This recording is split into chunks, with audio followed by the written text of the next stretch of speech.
Halo Gantidu yang di sini. Hari ini saya mau panen gambas. Saya punya 2 pohon gambas. Ini kayaknya udah bisa dipanen. Jadi kita mau panen dan kita bikin kimchi.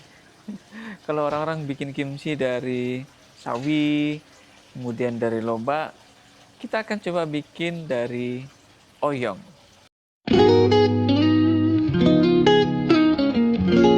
Nah ini gambasnya saya sarungin. Karena kalau nggak disarungin dia digigit sama apa ya, serangga atau apa gitu ya, nanti dia akan bengkok. Kalau digigit dia langsung menjadi bengkok dan ada ulatnya gitu ya, jadi busuk. Jadi sebelum itu terjadi biasanya saya sarungin dia. Kelihatannya terlalu kecil ya, ini saya bungkus kembali. Mungkin sekitar 3-4 hari lagi baru bisa dipanen ini. Bisa dipanen tapi terlalu kecil. Nah, sepertinya yang ini udah bisa, ini udah agak besar. Oke. Bentar. Ya, ini lumayan lah ya. Biasanya lebih panjang dari ini lagi, tapi is okay. Kita akan bikin kimchi pakai ini. Nah, yang ini saya rambatkan ke kandang ayam, subur sekali. Dan ini banyak buahnya. Yang ini kayaknya udah cukup. Kelihatannya oke. Saya petik. Agak kurus ya, tapi oke. Dan dia melengkung karena tempatnya ini nggak panjang ya, jadi dia jadi melengkung. Ini yang satu ini saya tanami di dekat samping kandang, sengaja buat peneduh kandang ini, dan kelihatannya jadi seperti ini. Padat sekali. Tuh, kalau lihat dari dalam, jadi seperti itu. Tapi kandangnya terlindungi, jadi nggak panas. Kita lihat di dalam, kayaknya ada buahnya. Nggak ada. Mungkin dipatokin sama ayamnya.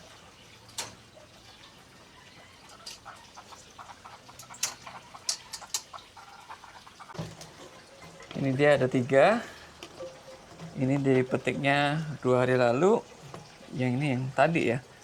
Jadi 3 ini kita akan bikin kimchi. Prosesnya gampang. Kalau saya ngeliatnya gampang. Nanti Bu Nana yang akan menerangkan bagaimana membuat kimchi. Silakan Bu Nana. Pertama-tama diapain dulu nih? Dikupas dulu. Oyongnya kayaknya masih muda ini. Jadi kita kupasnya pakai ini ya, pakai pisau apa namanya ini? Ini pengupas buah, pengupas Iya, wortel. tinggal diserut aja.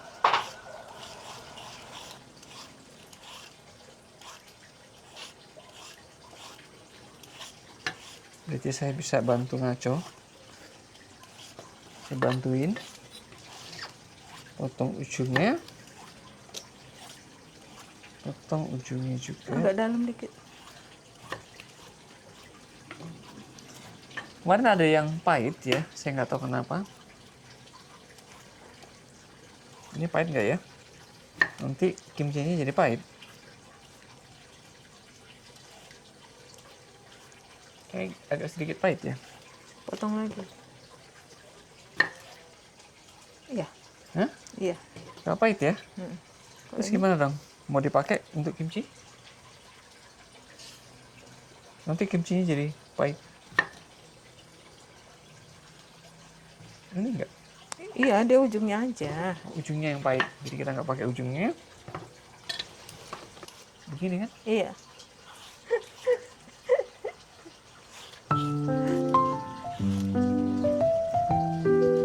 Ini hanya di video. Biasanya saya nggak pernah beginian.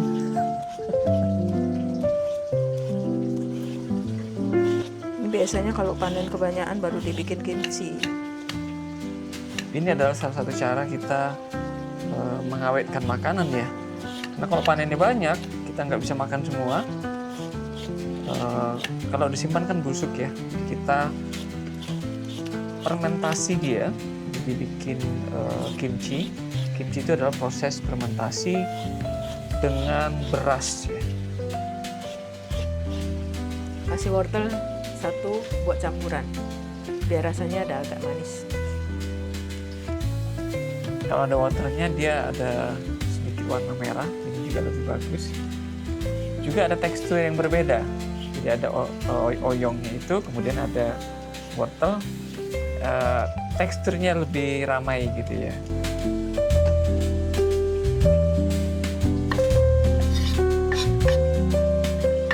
Dan ini biasanya saya kembalikan ke ayam, jadi makan ayam.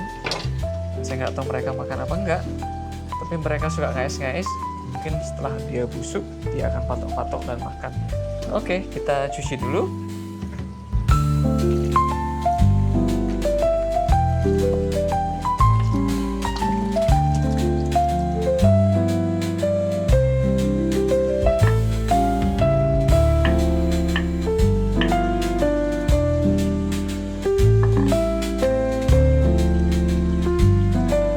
Kita taburin garam. Garam ini untuk mengurangi kadar air. Jadi kita aduk-aduk. Dibiarkan berapa lama? Paling setengah jam. Setelah setengah jam airnya nanti akan keluar. Jadi dia lebih layu dan agak sedikit tidak berair ya.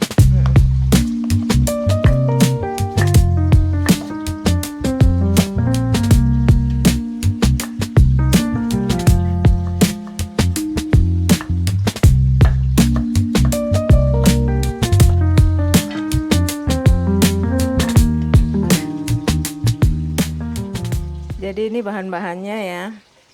Ini ada bawang putih sama bawang bombay, yang kecil aja bawang bombaynya. Tergantung kita seberapa banyak bikin kimchi. Ini semua nggak ada pakemnya harus berapa gram. Ini semua kira-kira aja. Ini bawang bombay, bawang putih, lalu ini kecap ikan. Ini ebi yang sudah direndam air panas. Lalu ini tepung beras. Tepung beras ini nanti kita akan bikin jadi pasta. Kalau misalnya nggak mau ribet, ada sisa nasi, boleh pakai nasi. Nasinya di blender. Terus ini adalah bubuk cabai Korea. Dan ini gula sedikit.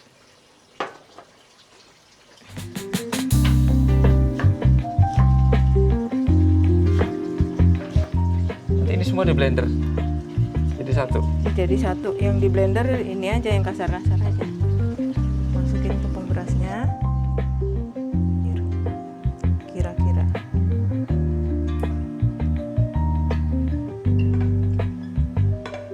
Ini kira-kira untuk apa ini? Ini untuk fermentasi. Tepung beras ini fungsinya fermentasi, yang membuat dia nanti jadi asam.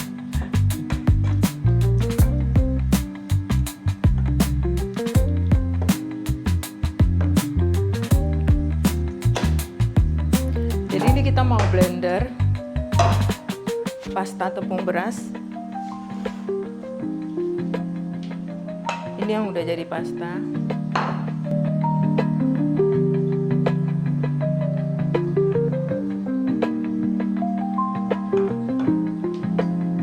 Lalu dicampur dengan bawang bombay sama bawang putih. Dan ebinya.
setelah dicuci ya, supaya airnya itu nggak terlalu banyak.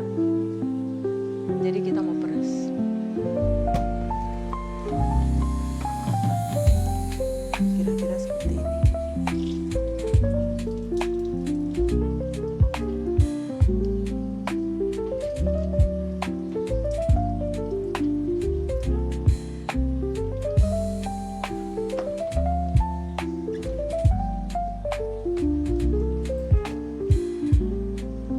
Sekarang waktunya untuk mencampur kimchi. Lupa nggak dicicipin. Namanya.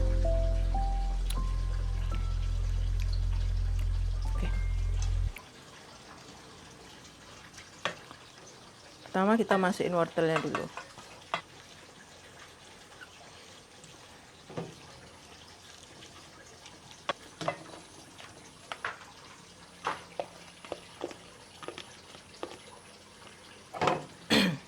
Sebenarnya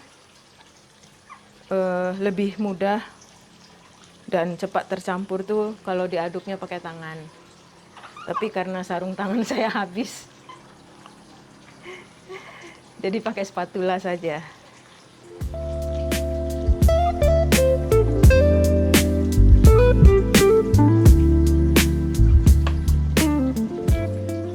Kok kayaknya gampang ya? Gampang. Besok kamu yang bikin ya. Saya nggak pernah bikin. Tapi kan udah tahu kan? Kurang berminat bikin, maunya makan aja. Nah, ini udah jadi. Sekarang kita taruh di wadah. Wadahnya baru ya? Beli karena ada diskon kemarin.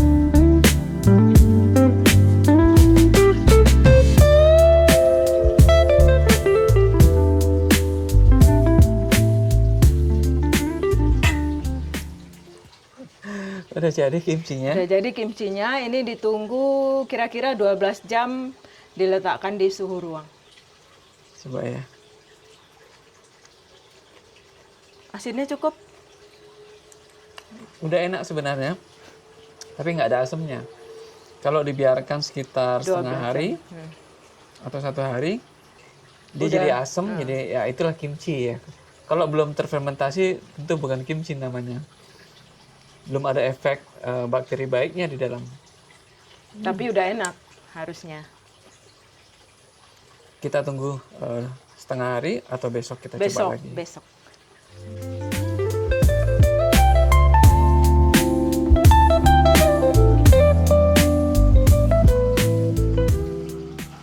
Akhirnya kimchi kita udah jadi.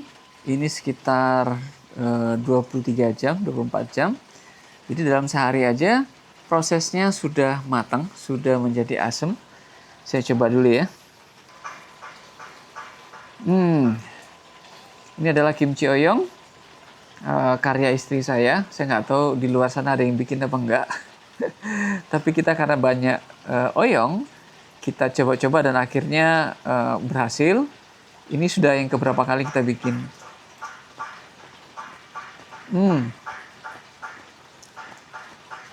Asamnya pas, enak. Kita coba wortelnya.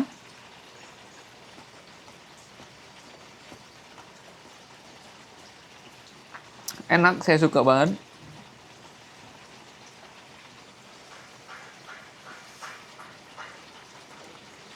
Jadi wortelnya mentah, oyongnya juga mentah, kita potong-potong.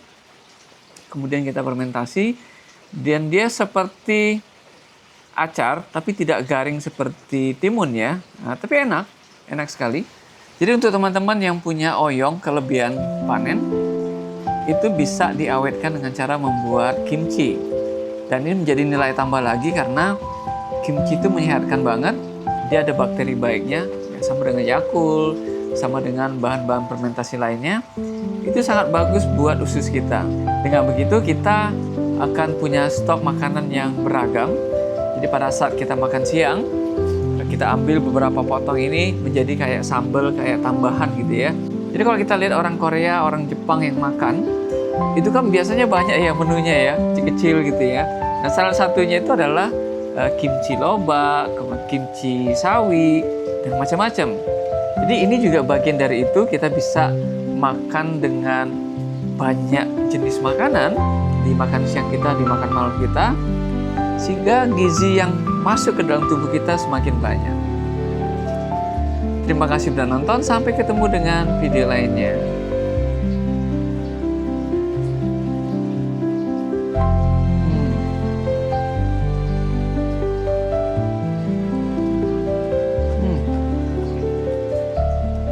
Enak banget.